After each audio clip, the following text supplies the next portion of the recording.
Le 19 décembre, dans la télé d'ici, nous évoquions l'essor du cinéma ivoirien avec notamment des acteurs, des réalisateurs et des patrons de salles de cinéma. Ce soir, un focus sur la jeune génération montante d'acteurs qui, justement, constitue un atout majeur dans ce cinéma ivoirien. On aura en plateau Stéphane Zabavi, qui est acteur et par moments chanteur. Enfin, je ne sais pas si c'est à ses temps perdus ou ses temps retrouvés. Enfin, il nous le dira certainement tout à l'heure. On recevra également Kadi Touré, qui a la double casquette d'actrice et de réalisatrice. Et puis, on sera rejoint en plateau par Rico Amage, voix incontournable aujourd'hui du R&B Made in Côte d'Ivoire, qui nous offrira d'ailleurs 2 prestations live acoustiques sur la scène de la télé d'ici. La télé d'ici, l'essentiel de ce qui devrait vous intéresser ici. Bonsoir, bienvenue.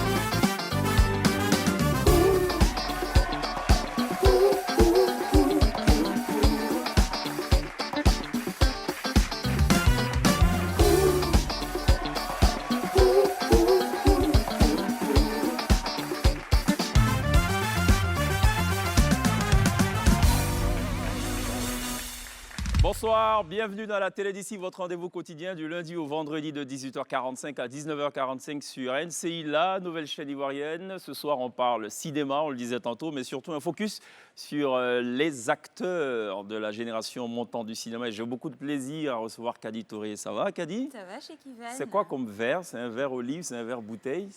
Non, c'est un verre spécial. C'est un verre spécial, d'accord. Il faut qu'on regarde dans le dictionnaire justement pour voir. Verre spécial, voilà. Et les cheveux, c'est un jaune ocre ou c'est un jaune doré? C'est un jaune poussin. Spécial. C'est un Je jaune voulais spécial. changer un peu. Ouais. Comment tu trouves d'ailleurs? Je trouve que c'est assez original, Ouais. atypique. Voilà, atypique, Et spécial. c'est vrai que pour le cinéma, on peut se permettre beaucoup de choses quand même. Exactement, Voilà. il faut changer un peu de visage. Ce que ne se permettrait pas évidemment Pierre ou je ne sais pas, quelqu'un d'autre. Ça va Stéphane? Ça va très bien chez Kevin. Cool, alors il y a une parfaite symétrie, un parfait parallélisme des formes et des couleurs. On a Stéphane qui est sur une sorte de gris bleu, je ne sais pas comment on peut l'appeler, ou un gris fer. Ouais. Pareil pour Pierre justement. C'est peut-être pas le... Alors, costume...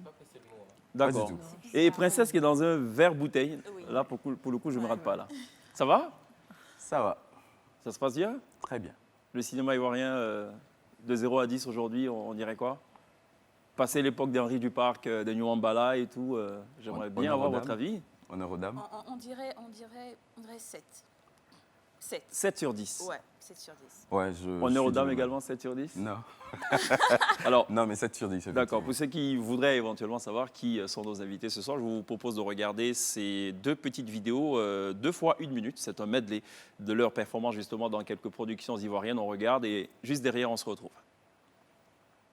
Écoutez, non seulement Abidjan a un gardien qui veille sur elle, mais en plus de ça, elle a un homme qui est prêt à donner sa vie pour la défendre.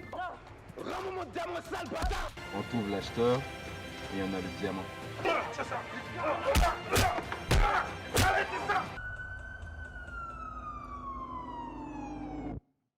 Lieutenant, je vous jure qu'il l'a tué.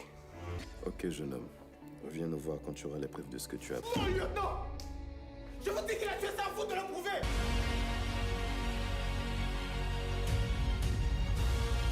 Vous n'étiez pas des saints à l'école. Lieutenant de police, c'est parcours glorieux! Non, je ne veux pas entendre l'espagnol, je veux mon mari, mais en français. Je me manque énormément, Junior et moi. Je rentre très bientôt, mon bébé, d'accord? Je t'aime, chérie. Je t'aime très, chérie. Est-ce que ce serait possible que tu traduises demain? Mais c'est qui? Michael Newman. How can I help you? Yes. Il est chiant, il est saoulant, mais bon, ça va, on fait avec. Is that your boyfriend? Who's my husband? And your husband lets you dress like this? What's wrong with my dressing? I'll show you. En fait, je me demande souvent à quoi tu sers. Il a tué mon mari! Lui, c'est réaliste, mais ce n'est pas réaliste. Toi, tu la fermes! La femme de Monsieur Newman. Je vous le promets, je vous le jure, il n'y a rien eu entre cet homme et moi. Nos relations étaient strictement professionnelles. Voilà, alors ça c'est Stéphane. Stéphane et Kadi, je vous fais la confidence d'ailleurs, quand on faisait notre casting à nous, qui on devrait recevoir et tout, on avait complètement omis le fait que vous avez joué dans le même film. Ouais. C'était un kiff ou pas de partager l'écran ensemble ou pas? Ben oui, justement, j'étais étonnée de savoir que c'était Stéphane. Je me dis, mais encore lui. Il me suit partout. Non, mais c'était un kiff pour moi en tout cas. C'est un honneur de travailler avec des personnes qui vraiment qui en veulent. Ouais. Et puis, on s'est éclaté sur le plateau en fait. tout D'accord, simplement, ouais. d'accord. Elle démarre quand ta carrière, Stéphane? Alors, Cinématographique, on ne parle pas de la chanson. Elle démarre en 2014 avec D'accord. le film Amissa. D'accord. Ouais. Film qui, évidemment, t'a révélé au grand public. Oui, oui. D'abord, c'était ma première expérience même, en réalité. Voilà. Et quand le film est sorti, la réaction du public a été telle que, bon, on s'est dit, bah voilà, apparemment ça marche, on va continuer. Tout D'accord. simplement, voilà. Mais le déclic, il part de quoi? Pourquoi on décide de faire du cinéma? C'était une aspiration de départ, originelle, ou c'est en cours de route? Non, à la base, c'était plutôt la musique. Voilà, donc... Parce que Stéphane se fait appeler aussi Flemme. Hein. Quand il chante, c'est Flemme. Quand il est au cinéma, c'est Stéphane. C'est mon alter ego. Flemme, c'est mon alter ego. Voilà, donc au départ, c'était la musique. Mais bon, qui parle de musique parle forcément d'un peu de cinéma, puisqu'on fait des clips vidéo et des choses de ce genre-là. C'est cela. Et c'est comme ça que je me suis essayé à être devant la caméra et le résultat était plutôt satisfaisant pour les personnes qui ont travaillé avec moi. Et puis j'ai eu l'opportunité de Amissa pour un rôle assez prédominant que j'ai saisi. Voilà. D'accord. Kadi, le déclic, c'était certainement pas la musique, j'imagine. Non, pas du tout. Moi, c'était en 2007. J'ai commencé avec un film ivoiro-nigérien. Pour ma mémoire, 2014, 2007. 2007, oui. D'accord. Ouais, 2007, on est les vieilles mères. Ouais, c'est bon. Donc en 2007, j'ai commencé avec un film ivoiro-nigérien. Ouais. Et voilà, en tant ça s'est qu'actrice, enchaîné hein. En tant qu'actrice Ouais. seulement. Voilà, donc ça s'est enchaîné. On a fait Signature, Brouteur.com, Et si Dieu n'existait pas, Extrême Obsession. Ben, je suis à mon 12e film aujourd'hui. D'accord. Mais en tant que réalisatrice, c'est depuis 2016, avec le film L'Interprète justement, C'est que cela. j'ai écrit. Qui est une trilogie. Ouais, non, finalement, Non, ça n'a plus été une trilogie, j'ai fait que 2. D'accord. J'ai fait le 1 et le 2. D'accord. Je sais que le 1 a battu les records d'entrée En salle. dans les Le salles 2 Cinéma aussi. Majestic. Ouais, le 2 aussi. Le 2 également? Ah, Ouais, d'accord. En 2018. D'accord, parfait. Intéressant. Ça a été quoi le rôle le plus difficile pour vous? Pour moi, ça a été le rôle du commissaire Diama dans Jusqu'au bout. Pourquoi c'était difficile? Parce que j'ai dû subir une transformation physique, j'ai dû prendre du poids. D'accord. Et puis après, pour Et perdre depuis, ces tu n'en as kilos, pas perdu, ça c'est clair. je lutte, je continue. Je continue, voilà. Donc ça a été le rôle le plus difficile pour moi en termes de transformation et autres. Ouais. Et il y en a un autre qui est pratiquement similaire, qui est celui que j'ai interprété dans Aphasie, où je suis garde du corps, donc ça demandait tout ce qui était physique. Aphasie qui était nominé au Ouais, FESPACO au FESPACO, il y a effectivement. 3 ans, je crois. C'est ça. C'est cela. Donc voilà, et là ça demandait beaucoup d'efforts physiques. Il y avait des combats, des chorégraphies de combats et des choses de ce genre, des cascades. Donc c'était nouveau pour moi en fait. D'accord. Princesse? Alors, Stéphane, tu joues beaucoup aussi à l'étranger, entre le Nigeria, le Ghana et la Côte d'Ivoire. C'est ça. Tu penses qu'on ose plus, enfin, quel type d'acting tu préfères, anglophone ou francophone?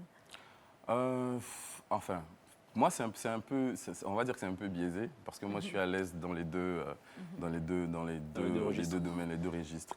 Mais par contre, ce que je pourrais souligner, c'est la manière de tourner dans les pays anglophones.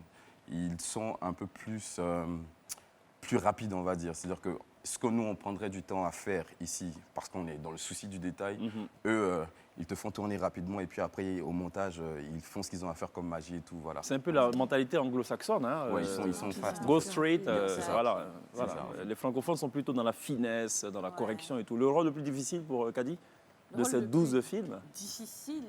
Alors, franchement, c'était pas ici en Côte d'Ivoire. J'imagine. Ouais, j'étais au Canada récemment pour un tournage sur un film totalement anglais.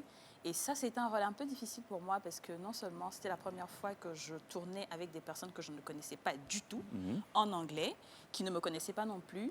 Et le rôle que j'avais était un rôle tellement maternel, j'avais pas l'habitude de jouer ça ici en Côte d'Ivoire. Donc, bon, le film, là, il va sortir bientôt, mais c'était l'un des rôles les plus challenging pour moi. Comment on arrive à jouer avec des gens qu'on ne connaît ni d'Adam ni d'Ève? C'est ça la magie du cinéma, c'est-à-dire que c'est ça, même le fait même que tu joues un rôle, le rôle normalement tu ne le connais pas, c'est une nouvelle chose. Sauf donc, que tu ne le connais pas, à la limite c'est même pas ton genre d'homme, j'imagine. Voilà, exactement. Donc tu te fais une nouvelle personnalité. C'est pareil quand tu viens sur un plateau, tu connais pas quelqu'un, ben, si tu es dans la peau de ton personnage. Pierre? Princesse, pardon. Sorry. Pardon. Allez-y, Alors, battez-vous comment et vous après. préparez pour vos différents rôles? Il y a des rôles un peu plus faciles à préparer, d'autres un peu plus difficiles. Vous restez dans la peau du personnage pendant que vous jouez Pendant le rôle? tout le tournage, oui. Il faut rester dans la peau du personnage pour ne pas s'oublier. Il faut étudier le personnage, il faut savoir généralement qui est le personnage, comment est-ce que tu veux que les téléspectateurs perçoivent ce personnage-là. Et donc, il faut rester concentré tout le long du tournage. Après le tournage, tu redeviens Caddy ou tu redeviens Stéphane. Et ça ne vous demande pas après d'aide psychiatrique? Parce qu'on sait qu'il y a des rôles qui sont durs. On a vu avec Heath Ledger. Il y a des rôles qui quand même sont un peu pesants psychologiquement. C'est-à-dire que quand tu finis le tournage, tu as au moins un bon 2-3 semaines avant de sortir vraiment puisque tu t'es immergé totalement pendant le tournage. Donc tu as au moins 2-3 semaines avant de sortir du personnage et tout. Mais bon, comme on va dire que l'industrie ici est encore en train de chercher ses marques, on va dire. Donc il y a des choses sur lesquelles on ne tarde pas vraiment. Comme aller voir un psychologue et des choses de ce genre, on ne le fait pas ici, on n'a pas l'habitude, on n'a pas cette culture-là.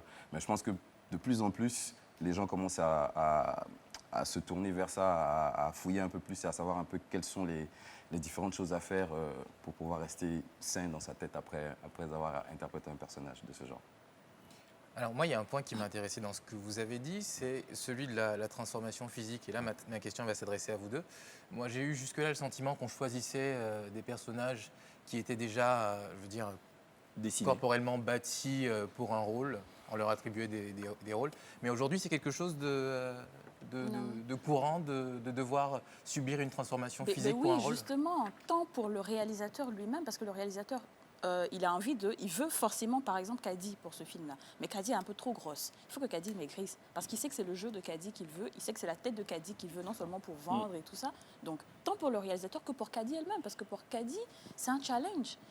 Il faut montrer aux gens qu'elle est polyvalente. Il faut montrer aux gens que sa morphologie ne correspond pas forcément à un type de rôle en particulier. Donc oui, c'est de plus en plus courant. Ouais. Et ce que je pourrais ajouter, c'est que l'acteur est au service du film. Donc quand un réalisateur vous fait confiance et qu'il décide de vous mettre dans sa production, c'est à vous de lui prouver que ce choix-là a été bien fait. Donc vous allez faire ce qu'il faut pour pouvoir tenir la chandelle haute, tout simplement. Si ça demande une transformation physique, vous la faites. Si ça demande une préparation, vous la faites. Il y a même des acteurs qui se préparent de façon personnelle. C'est-à-dire qu'on leur dit, par exemple, vous allez jouer dans tel film, et c'est tel personnage. Avant même que le tournage ne commence, l'acteur même, il commence à travailler tout seul, avant de commencer en pré-prod et autres. Mon seul problème, c'est que moi, on m'avait un jour demandé d'être claire, mais bon, j'ai dit... Oui, mais ça peut se faire temporairement, non? Je ne peux plus revenir. Non, on va tourner sur fond vert, on la badigeonne de liquide vert, et après, en post-production, on change tout ça en beau clair. Alors justement, est-ce que le cachet d'un film est lié à sa difficulté? Je veux dire, est-ce que vous touchez plus d'argent quand vous avez plus de transformation physique à faire? Est-ce que ça fait partie des barèmes de rémunération? Normalement, oui. Normalement, ok. Normalement, oui. Mais qu'est-ce qui se passe ici? En Côte d'Ivoire, on est encore dans un cinéma où les cachets ne sont pas très, très, très gros. Donc, le réalisateur ne peut même pas se permettre de payer ça. Voilà, donc c'est plutôt à l'acteur de se dire, bon, ok, je le fais parce que voilà, j'ai envie de rôles un peu différents et tout. Sinon, normalement, oui. C'est lui qui doit payer tes salles de sport, c'est lui qui doit toute ta nourriture, your diet and everything. J'ai une question à poser qui va peut-être intéresser aussi le public qui nous fait la gentillesse de nous accompagner ce soir. C'est quoi le cachet minimum pour un acteur sur un long métrage, imaginons 1h52 ou 1h30? Première question. Deuxième question, est-ce que c'est un paiement en one shot? Tenez votre argent, vous vous barrez, vous tournez votre film, on vous a payé, point final, ou est-ce que vous percevez des royalties chaque fois que les films sont diffusés en salle de cinéma, comme ça devrait se faire? Je vais laisser Stéphane répondre à ça, parce que moi je suis réalisatrice, je paye des acteurs, donc ça ne m'arrange pas vraiment. Alors, bon, je ne peux pas parler pour tout le monde parce que je pense que les cachets sont fixés en rapport avec la performance de l'acteur qu'on a choisi et tout. Moi, perso, le plus petit cachet que j'ai pu percevoir, c'était 150 000. Et c'était à mes débuts. D'accord. Voilà. Pour un long métrage? Pour un court métrage. Pour un court métrage. Ouais. Un truc qui a duré 30-40 minutes. D'accord. Voilà. Avec un rôle principal? Avec un rôle principal. D'accord. Ouais, avec un rôle principal. Bon, c'était à mes débuts. Et dès qu'on a payé, c'est fini, quoi?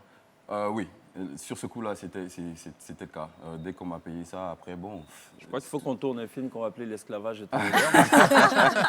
avec pour acteur principal, justement, Stéphane. Voilà, au fur et à mesure que je me porte volontaire pour être le producteur. Au fur et à mesure que les choses ont avancé, bon, les conditions ont changé. Maintenant, quand on vient, c'est un peu plus consistant, on va dire. Ouais. Et puis, les contrats sont plus... ils sont plus profitables. D'accord. Voilà, oui, donc, mais je reviens à ma question. C'est un one-time payment. Il n'y a plus rien ou est-ce que vous continuez de percevoir des choses chaque fois que le film est vendu? Pour les longs métrages, c'est one-time et c'est fini. D'accord. Pour les séries, c'est sur la série, bien sûr. Mais après que le film soit sorti, c'est fini. L'acteur, il ne touche plus rien. D'accord, ok. Sauf au Burida. Voilà, au Burida, c'est ce que je comprends pourquoi j'ai décliné beaucoup de propositions pour tourner. Je devais tourner en tant qu'acteur principal dans le film, mais j'ai bien fait de décliner. Ça a été quoi le rôle le plus agréable que vous avez eu l'occasion de jouer, possibilité de jouer? Où vous êtes vraiment senti à votre aise? Pourquoi vous regardez? En fait, c'est une question qui est un peu difficile. Oui. Parce que en général, moi, tout ce que je fais... Oui, tu te sens à l'aise dans tout. Tu adoptes, en fait. J'aime. Voilà. Parce que quand j'aime pas, je prends pas, en fait. Ouais. Tout simplement. D'accord. Mais il y en a qu'on aime plus que d'autres ou pas? Ouais, je veux dire, par exemple, le personnage où il a eu de l'action et tout, parce que bon, c'était bien de mettre un peu des muscles en valeur à profit et tout. D'accord. Donc c'était bien, voilà. Kadi? Moi, je pense que j'adopte tout. Franchement, sur toutes mes productions, je suis à l'aise partout. D'accord. Donc il n'y a rien, il n'y a pas un... Bon, il faut que je reformule ma question. Ouais. La production que vous avez, enfin, le rôle que vous avez le plus aimé. Là. Je pense que c'était l'interprète naturel, parce que c'est ce qui a le plus énervé les gens. Et comme j'aime bien énerver les gens dans mes films, donc c'est ce qui... Dans la vraie vie ou...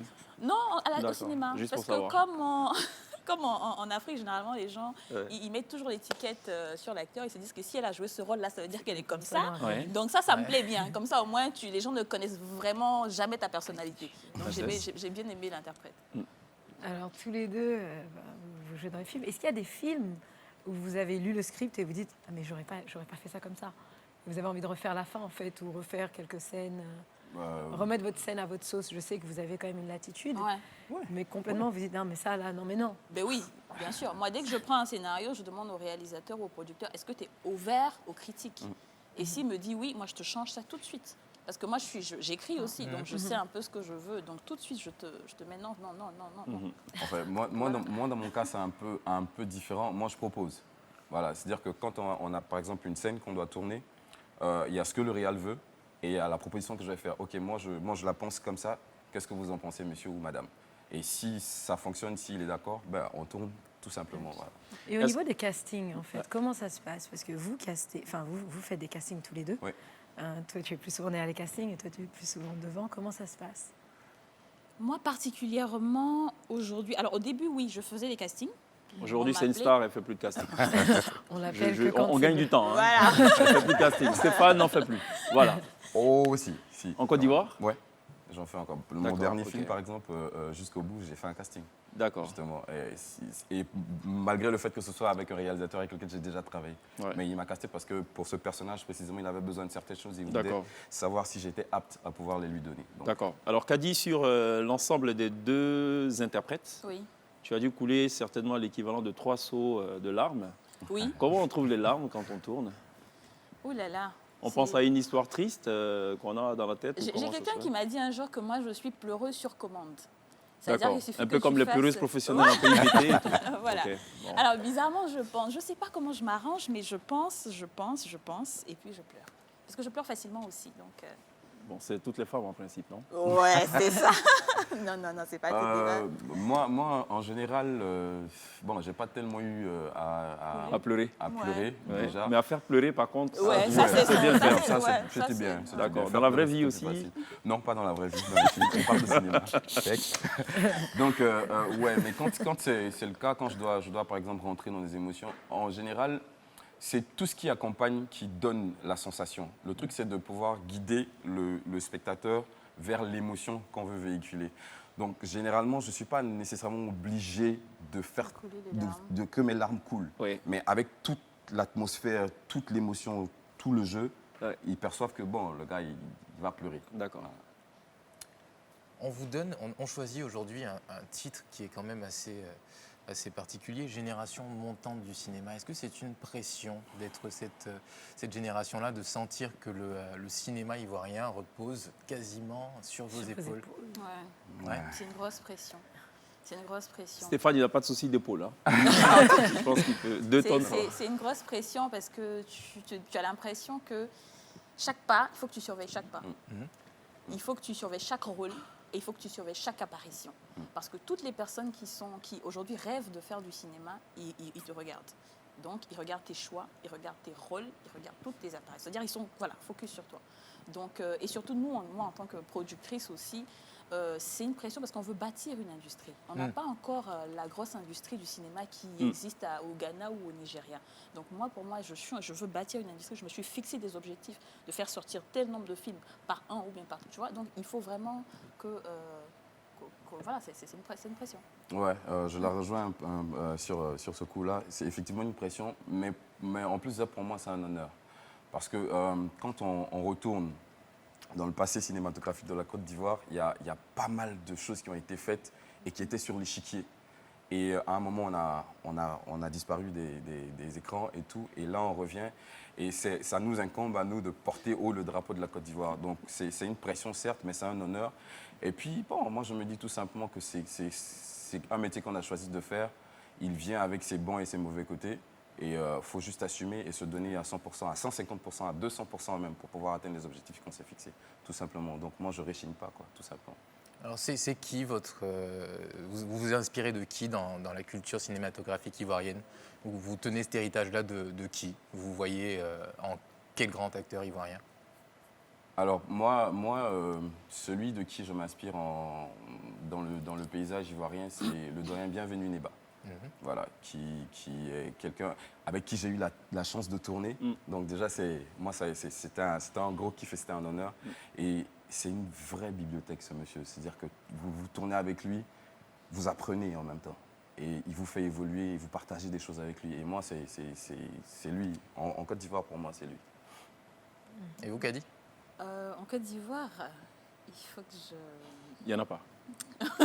On gagne du temps. Mais c'était surtout pour revenir au fait de savoir si dans l'industrie, ce qui est important justement dans ces univers-là, le cinéma, le théâtre, c'est d'avoir des monstres sacrés qui transmettent. Est-ce que vous avez eu l'impression aujourd'hui que cette ancienne génération vous passait le flambeau? Est-ce que vous apprenez d'eux? Est-ce que vous les rencontrez, vous parlez? Alors moi je dirais qu'il y a une, je ne dirais pas qu'il y a une cassure en tant que telle, mais je pense qu'il y a un manque d'information qui est véhiculé. C'est-à-dire qu'ils ont le savoir, ils ont eu cette expérience-là, mais en général, nous, la nouvelle génération, comme on me dit, on fait les choses entre nous. Et ça, je pense que ça bloque un peu. Alors, Alex Ogou disait que la différence est dans la façon de raconter les histoires. La jeune génération a les moyens technologiques et techniques appropriés, mais ne raconte pas les histoires comme ça devrait l'être, comme c'était le cas d'Henri Duparc et enfin toutes ces grosses références de cinéma. Je propose qu'on marque une pause. Hein. Vous savez, dans cette émission, il y a aussi de la pub. On regarde, on revient juste après la pub.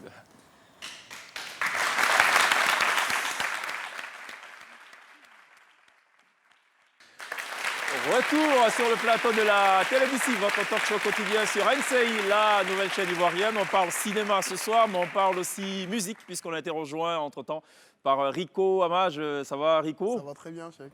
Je voulais poser une question en rapport avec le collier, mais j'ai perdu la question. Dis-moi, c'est les jams, c'est ça que tu veux savoir? Non, c'était pas ça la question. C'est pas ça la question. Si pas extraordinaire, vous ne savez pas qui est Rico, ben voici Rico.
Alors, vous avez pu voir, notamment dans ce medley, un extrait du clip de Niamien qui est en ce moment le tube. C'est la dernière sortie de Rico Amage, qui nous d'ailleurs fera le privilège de l'interpréter tout à l'heure sur la scène de la télé d'ici.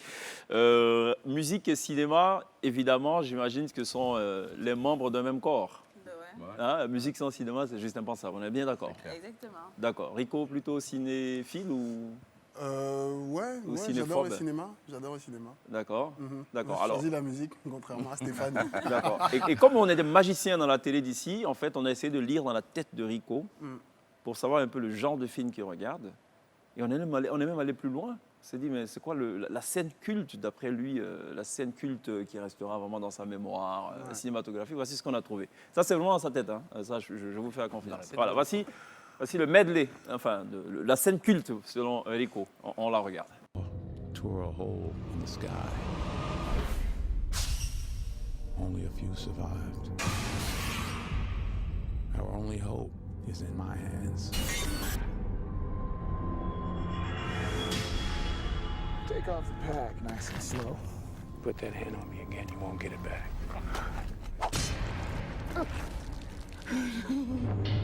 Cursed be the ground for our sake. For out of the ground we were taken, and to the dust we shall return. I told you weren't gonna get that back. This little town, just the beginning. All we need is that book. Mais ça va, on a vu juste ou pas? Ouais. The Book of Eli. Pourquoi ce film? Parce que déjà, moi, au cinéma, j'aime beaucoup l'action. D'accord, comme Stéphane. Ouais. En face de la télé, ça m'arrive de dormir. Par contre, quand il y a de l'action dans un film, ça me captive direct. D'accord. Et comme je suis un peu mystérieux, tu vois, The Book of Eli, c'est vraiment le film qui me... Tu vois, qui ramène l'action et en même temps le côté spirituel des choses. Et dans le cast, on a reconnu notamment Denzel Washington. Ouais. Grand et film. En plus, c'est mon acteur préféré. Et voilà, après Stéphane. On est deux. C'est vrai ça? Parce qu'en fait, Stéphane, c'est mon pote d'enfance. D'accord, on savait pas. Vraiment d'enfance, quoi. J'avoue qu'on ne vous a pas consulté avant de vous inviter. On est bien d'accord, Pierre. Voilà, on a appelé personne avant. Et on a fait du chemin ensemble, on a fait un peu de musique ensemble aussi. Et toi, ton aventure démarre justement avec Leitmotiv. C'est avec cette formation, ce trio qu'on te découvre. On est en 2004. On est en 2004, quand on fait Petit Matin, donc l'album. C'est le premier album avec le groupe. C'est cela. Et lauréat Top d'Or en 2005. Après, le groupe, il est dissous en 2006 et en 2008, je pars pour Africa Star. D'accord, ok. Dissous, pourquoi? C'est un peu la même histoire que les groupes congolais ou non? Non, je pense qu'il y avait des orientations différentes quand on avait pris de l'âge, de la maturité, avec les parents et tout. Donc les situations d'hiver, ça change parce que quand on est petit, on est ambitieux, on a envie d'éclater, on a envie d'exploser. Et après, il y a des réalités qui nous rattrapent, parce que tu as une petite famille où... Ouais, je pense que c'est un peu ça pour eux. Et ils m'ont dit, écoute, on va s'arrêter là. Je dis, OK, tant qu'on se soutient, il n'y a pas de problème. Moi, j'ai que ça de toute façon. Et voilà. D'accord. Grâce à Rico, on apprend donc la famille et le changement de situation professionnelle conduit tout de suite à la dissolution des groupes. J'ai bien résumé. Oui. D'accord, parfait. Il y a des choses. Alors, Rico, c'est le R&B. On va le dire ainsi. Ouais, d'accord. C'est juste de le dire ou pas, le R&B. Comment on survit face aux coupés décalés, par exemple? Avant, on a commencé comme ça. Ouais. Mais aujourd'hui, l'Afrique, on s'est rendu compte qu'il y avait beaucoup de sonorités. Donc, on y rajoute nos sonorités, ça donne de l'afrobeat. Et moi, c'est plutôt de l'afropop. D'accord. Voilà. Et comment on résiste face à l'avalanche coupé décalé? Écoutez, je pense que le pays est ce qu'il est. On a de diverses cultures, on a plein de choses. Donc, du coup, moi, ça ne me dérange pas. Tant qu'il y a la diversité, c'est bon.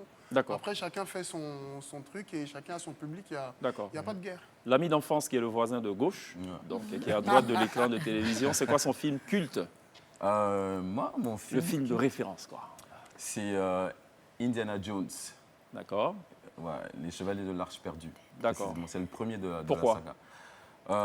Parce que c'est de l'action. Oui. Et puis, c'est Harrison Ford dans un rôle ténébreux. Il y a de l'action, il y a de l'aventure, il faut découvrir des choses. Voilà, un peu de civilisation et tout. Et moi, ça m'a captivé. Action, ténèbres. Ouais. c'est ça? Ouais, aventure. Aventure ténébreuse? C'est très Oui, aventure ténébreuse, voilà. Et puis voilà, donc c'est ça en gros. D'accord. Dans la télé d'ici, on a une équipe de production qui est tellement géniale, qui est tellement avant-gardiste, que parfois elle s'est effectivement liée dans le cœur de nos invités, dans la tête, au point de retrouver en une fraction de seconde justement ces scènes cultes. On regarde Indiana Jones, voilà, et puis on revient derrière.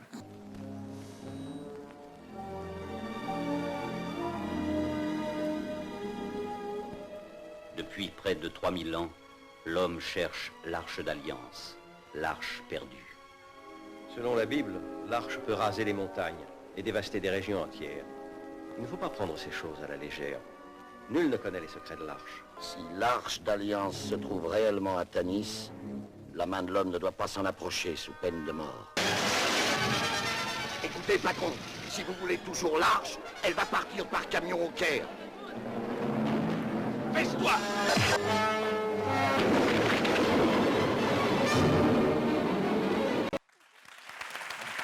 C'était donc à l'instant les ténèbres, pardon, l'Indiana Jones, donc le kiff de Stéphane.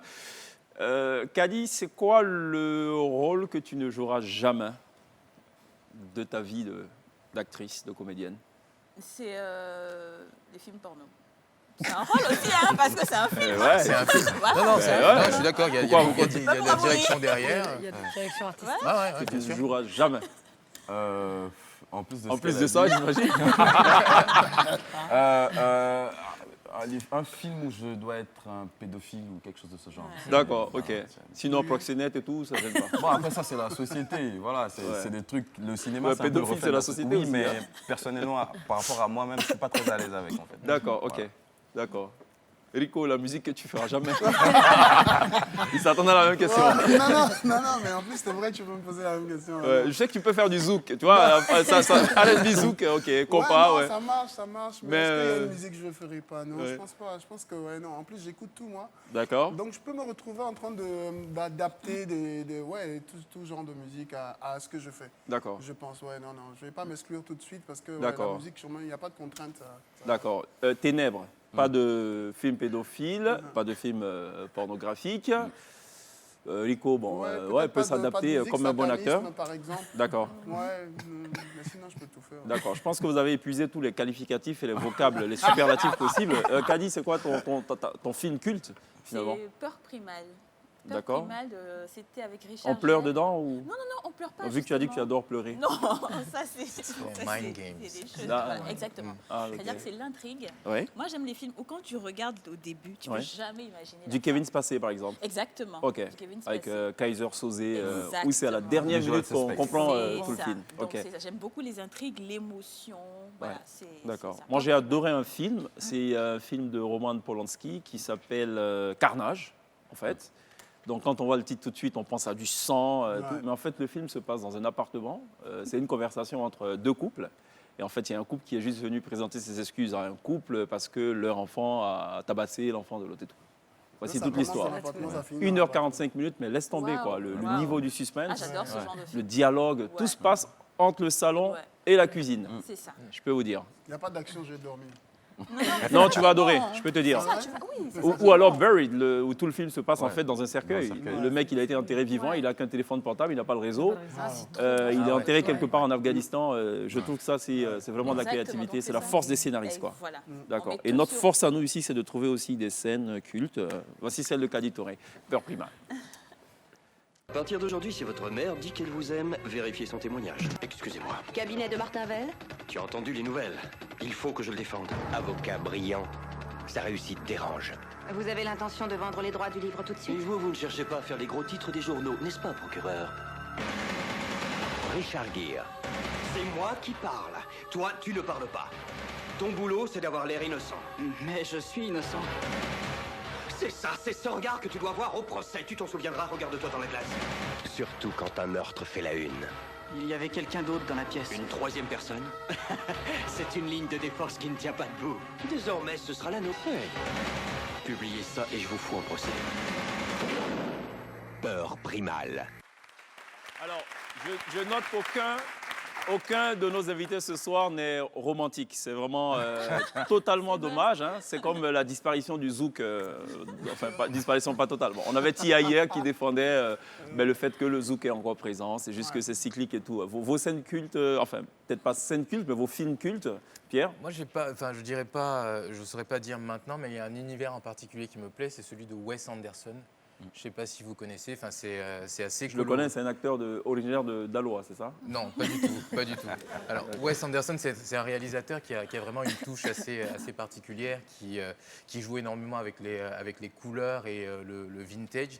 Donc, on a l'impression de se retrouver des années en arrière. Pourtant, c'est des productions qui sont faites de nos jours, quoi. Et c'est vraiment sympa et je vous propose de découvrir, c'est vraiment génial. D'accord. Ouais. Princesse, l'affaire Thomas le film de Beyoncé? Non. Homecoming. En fait, toute la vie de Princesse, finalement, se limite à Beyoncé. Hein. Pour info. Lord have mercy. Yes. Les gens vont croire que je fais partie de la Beehive alors que c'est faux. D'accord, ok. Je suis une fausse fan de Beyoncé. Okay. Non, alors mon film culte, l'affaire Thomas Crown, avec Pierce Brosnan. Ok. Which is an amazing movie. Pourquoi?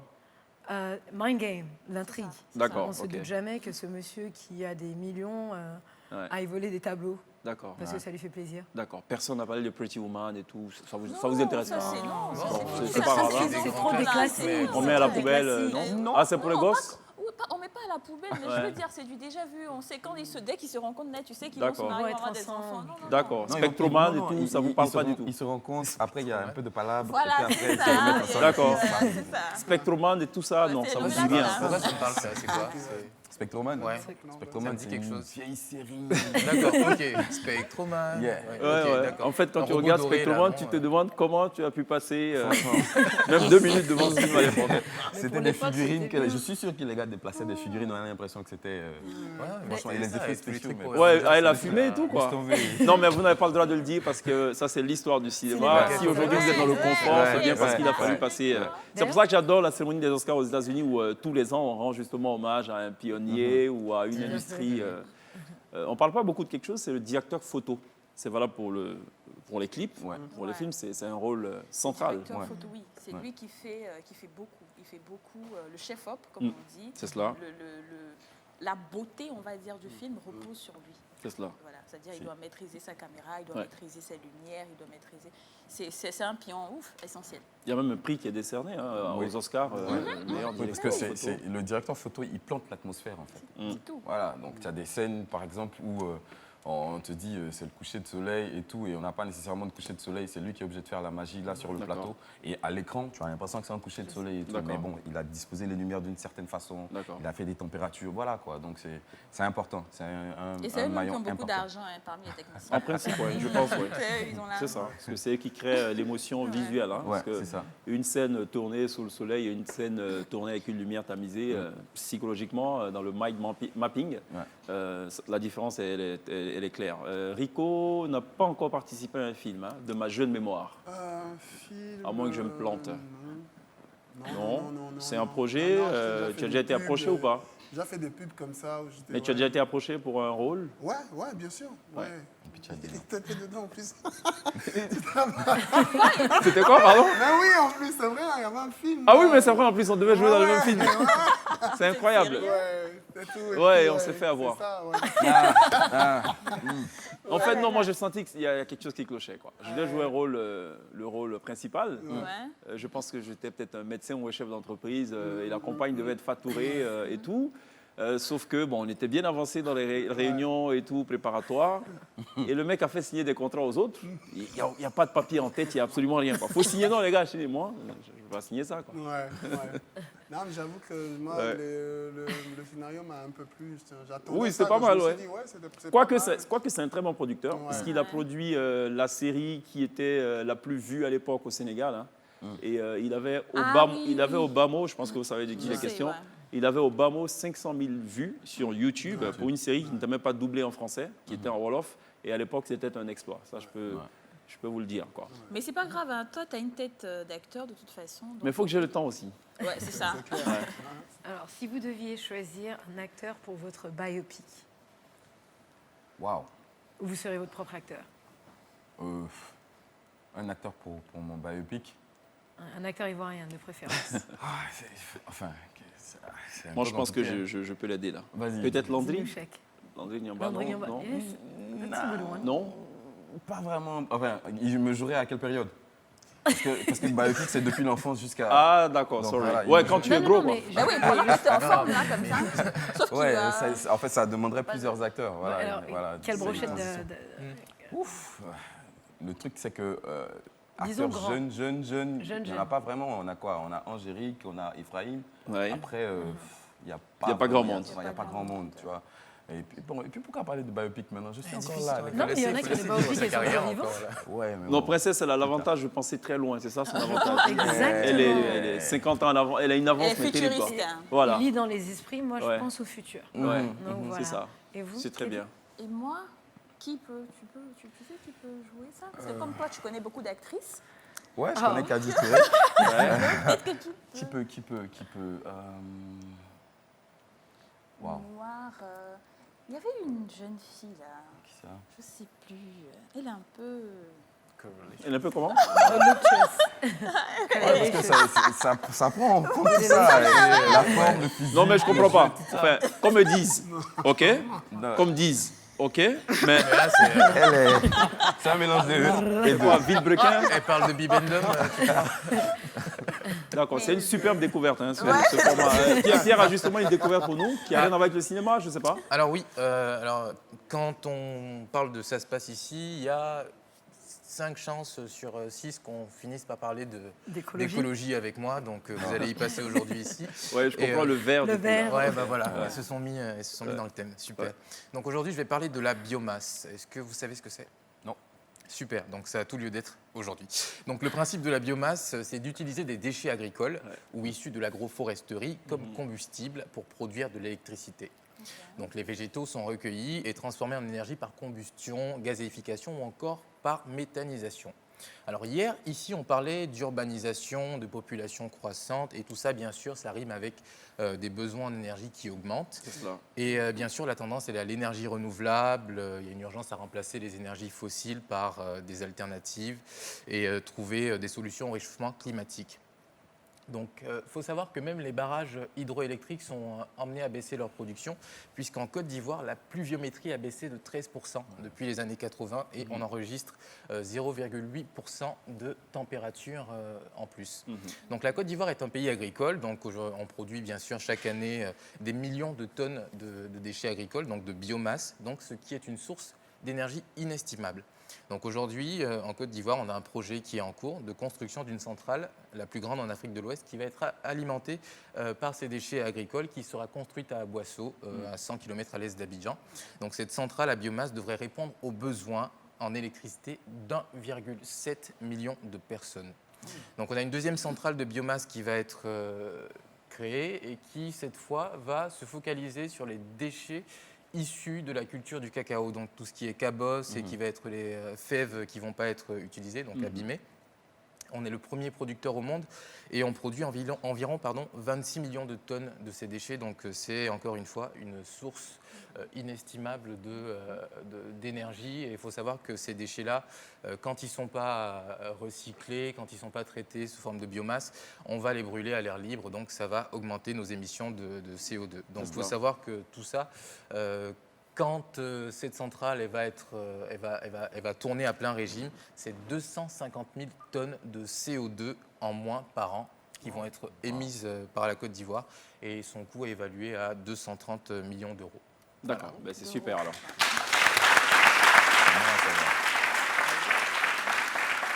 Et donc le biogaz voilà, qui en découle est également une source d'énergie complémentaire. Est-ce que ça vous parle de faire un film sur l'écologie? Est-ce que ça va marcher d'ailleurs? Je ne sais pas. Alors, oui. Les films d'action, apparemment, c'est ce qui marche, c'est ce qui vous intéresse. Ténèbres, aventures. Tout dépend de la façon dont la chose est. On peut faire une aventure forestière, par exemple, non? Oui, on peut faire dans ça. Les ténèbres de la forêt du Banco. Avec une peur primale. On défend une cause écologique, mais sur fond d'action, aventure. D'accord, ok. Why not? Mais c'est pas demain la veille, hein? Non, c'est pas je dirais pas que c'est pas demain la veille. Tout est question d'oser.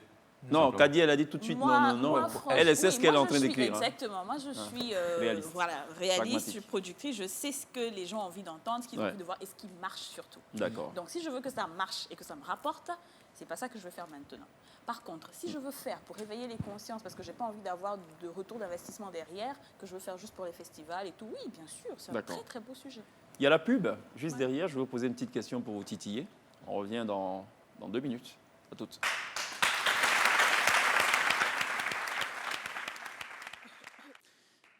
Tout ce que vous êtes en droit de savoir, d'essentiel ici, c'est évidemment dans la télé d'ici tous les soirs sur NCI, la nouvelle chaîne ivoirienne de 18h45 à 19h45. Comme je suis ou j'ai la réputation d'être rancunier, non, enfin, j'ai de la mémoire. J'avais prévu de poser une question, je vous la pose là maintenant, Kadi et à Stéphane. Qu'est-ce que vous répondez à ceux qui disent que vous faites plutôt du téléfilm et non du cinéma grand écran? Ah bon, qui a dit ça? Ils sont nombreux à le dire. Alors, ces personnes-là, ça veut dire qu'ils ne connaissent pas. Ils ne savent pas la différence. Parce que moi, par exemple, je fais justement ce qu'on appelle du cinéma parce que mes films passent au cinéma. Ça ne passe pas à la télévision. Donc, ceux dont les films passent à la télé... C'est vrai qu'en Côte d'Ivoire, on ne fait pas de différence. Mais ceux dont les films passent à la télé, c'est-à-dire ceux qui font les séries, c'est des gens qui font des téléfilms, c'est des acteurs de télé. Mais nous, par contre, nous sommes des acteurs de cinéma. 15 secondes. Stéphane aussi. Moi, je fais les deux. Je passe à la télé et au cinéma. Donc, je leur dirais oui, effectivement, vous avez raison. D'accord. Vous passez aussi sur les tablettes. On peut le dire. Ouais, on peut. Le self-interview de Glisse ce soir, elle est avec Yodé, lead vocal de Yodé et Siro. C'est le groupe, ex-groupe Les Poussins Choc. On regarde, on revient juste après.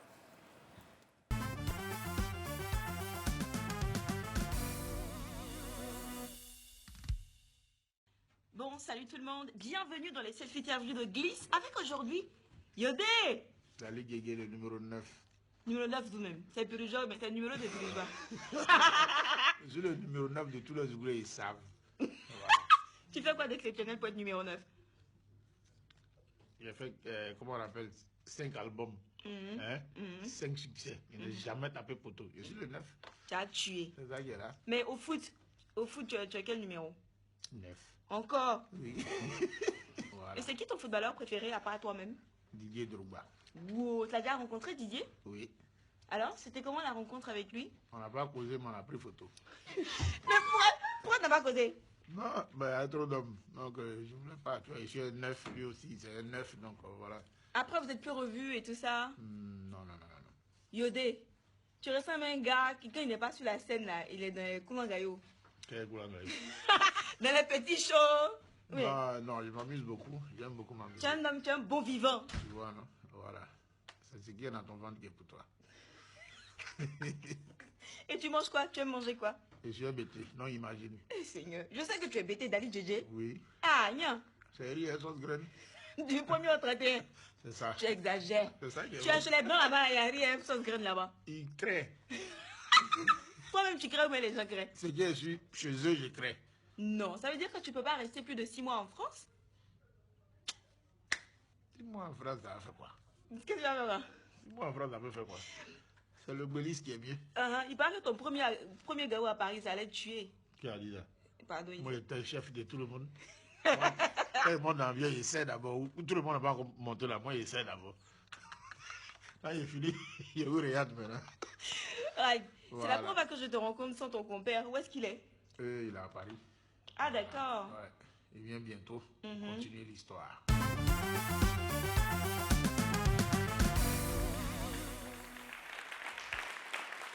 C'était le self-interview de Glisse avec Yodé, l'une des plus belles voix, l'une des plus grandes voix évidemment du Zouglou et qui forcément passera par la télé d'ici et surtout par la scène de la télé d'ici. Mais avant, ce soir, ce sera Rico voilà, qui va nous gratifier tout à l'heure de deux sonorités dont il a seul le secret. Quelqu'un qui t'aime et Niami en version acoustique. Je peux vous dire, c'est 2 bonnes raisons de rester avec nous. D'ailleurs, pour 2020, c'est quoi le projet? Je sais que le dernier single, c'est Niami, évidemment. Voilà, et là, en début janvier, on est avec Didi B, un single. D'accord. Qui est là pour dans quelques jours. Ouais. Ok, cool. Nice. Stéphane? Ça démarre sur les chapeaux de roue.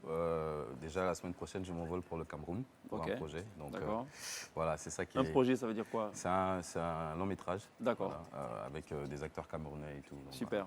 Kadi? En tant qu'actrice, j'ai 2 séries dans lesquelles j'ai joué qui sortent en 2020 là. Donc les cinéphiles auront l'occasion de voir. Et en tant que réalisatrice, j'entre en production pour mon 3e long métrage. D'accord. En tant que productrice, une très belle histoire qui sera au cinéma très bientôt. L'acteur avec lequel vous rêvez de jouer, rapidement? C'est moi. Ouais. En dehors de Rico? En dehors de Rico? Ouais. En Côte d'Ivoire ou à l'extérieur? Pardon? En Côte d'Ivoire ou à l'extérieur? Partout. Oui, partout. Tyler Perry et Denzel. Denzel Washington. Denzel Washington, d'accord. Et Mahershala Ali. Et je reste persuadé que vous allez kiffer cet instant si jamais ce rêve se réalise. Princesse, on kiffe quoi là ce soir? Le kiff du web de Princesse? Alors, ce soir dans le studio... on a changé de place, pardon. Ah ouais, c'est vrai, habituel. Bah, tiens, ça rentre bien dans le cadre acting. Et... Ok. Tu sais, il faut incarner ce que vous êtes. Alors aujourd'hui, j'ai choisi une vidéo de Oprah qui parle de... Oprah Winfrey. Oprah Winfrey. Okay. Of course, that's my friend. Ok, non, je connais Oprah, mais elle est au Ghana, donc je ne sais pas. Non, pas Oprah, la rappeuse que j'adore. Ah, et la rappeuse mais Oprah aussi. Winfrey. Ok. Donc elle a un petit message pour vous, qui est un motivational message. Whoever follows I am is going to come looking for you. Woo. Did you not have an aha just there? For example, how many of you are saying to yourself right now, I'm so tired? Or I'm so broke. I'm so fat. So Pastor Joel says, it's simple. Your life is how you see it. And that is what we're going to learn, is to change the way. Yes! We're going to change the way we see our lives. Anything is possible. If you have the faith to believe it. Voilà, c'était donc le kiff du web de Princesse avec Oprah Winfrey, mania des médias aux États-Unis et qui est tout de vert vêtu, donc on comprend aisément pourquoi c'est cette vidéo qu'a retenu. Et pourquoi nous aussi nous sommes en vert, pourquoi elles sont voilà, nous sommes des personnes qui nous serons bientôt comme Oprah, donc du coup on commence à we're trying to be in her. Parfait, très bien. On a bien compris. Merci beaucoup. Merci pour l'autopasse. Il y a la pub juste derrière. Rico sera sur la scène de la télé d'ici.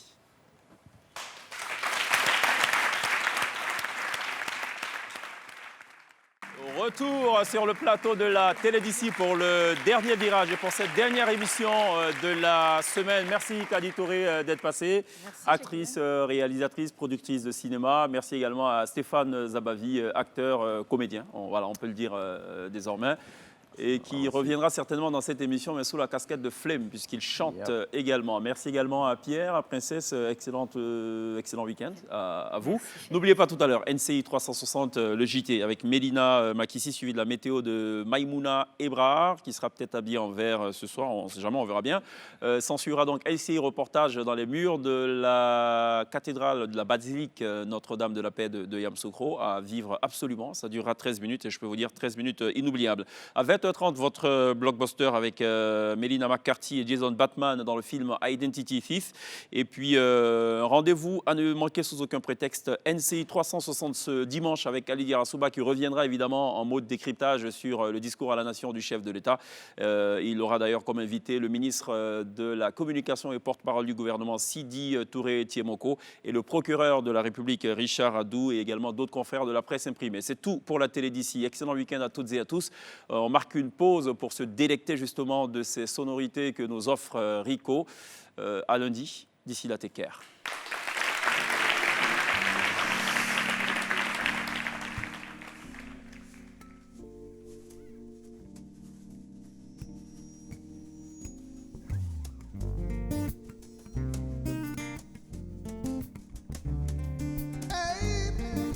Oh girl.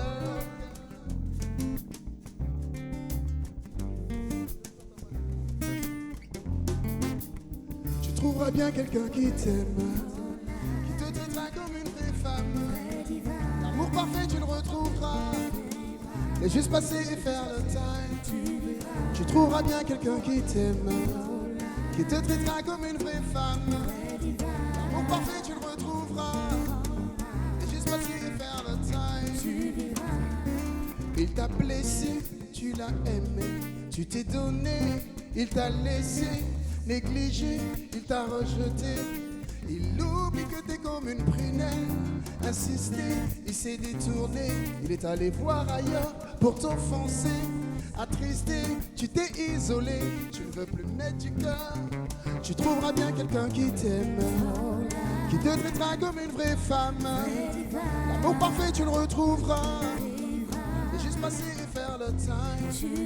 Tu trouveras bien quelqu'un qui t'aime, qui te traitera comme une vraie femme. L'amour parfait, tu le retrouveras. Mais juste passer et faire le time. Il t'a blessé, s'en est allé.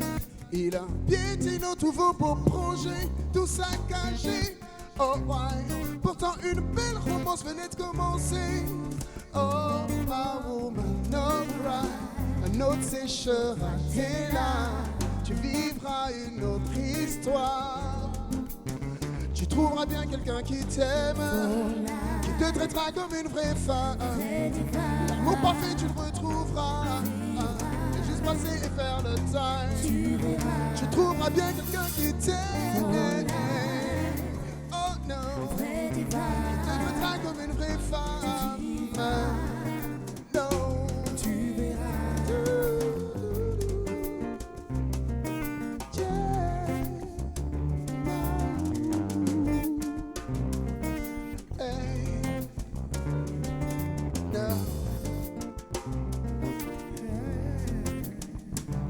Bien quelqu'un qui t'aime, qui te traitera comme une vraie femme. L'amour parfait, tu le retrouveras.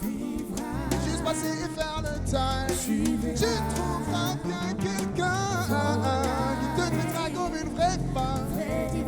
L'amour parfait, tu le retrouveras.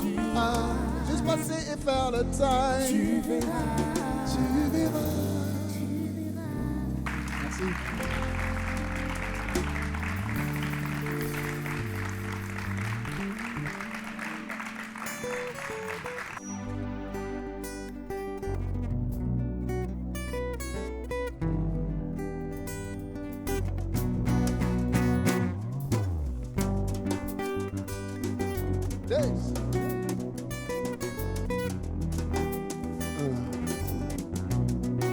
Sorti si café, y'a mia femme en ligne, sans crack, crack, crack, crack, crack, big crack, big crack, be uli mi ale noué, demande à mamie, sorti à doumanou, nti mali kefi, y'a mia ti patrali ke kranga, wa asa asuai, y'a mia asa omi suo, check crack, crack. Je mets ma vie entre tes mains, entre tes mains. Je mets ma vie entre tes mains, entre tes mains. Je mets ma vie entre tes mains, entre tes mains. Je mets ma vie entre tes mains, entre tes mains. Otimili kengmai, ademi vie saloué, sans fragile. Y'a bien pris que l'on est bien moins. Même il voit, oh, yeah. Ici, m'en dit que tu m'ignores. Et y'a qui n'a t'il y'a qui n'a bien jamais. A nous, gamin, mais qu'on s'alloue. Y'a bien ti pas de qui croit. Wa, ça, soua, et ouais. Entre tes mains, entre tes mains. Je mets ma vie entre tes mains, entre tes mains. Je mets ma vie entre tes mains, entre tes mains. Je mets ma vie entre tes mains, entre tes mains. Fou de photo de l'homme, on est quand avec c'est ma foi qu'on va. Hanunga mauni, ninge kranga wa sa asuai.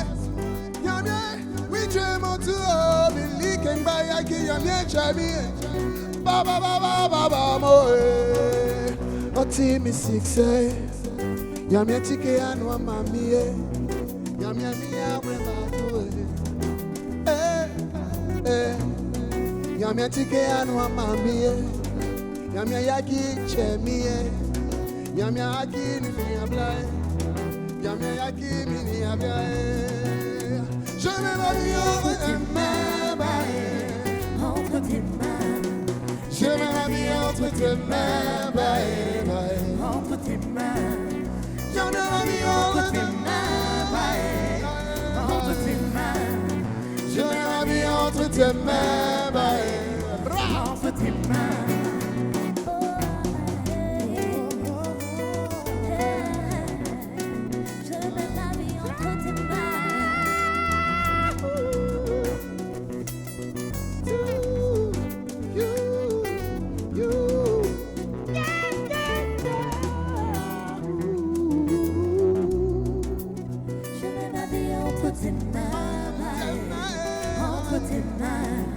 Je mets ma vie entre tes mains, entre tes mains, entre tes mains, entre tes mains. Je mets ma vie entre tes mains.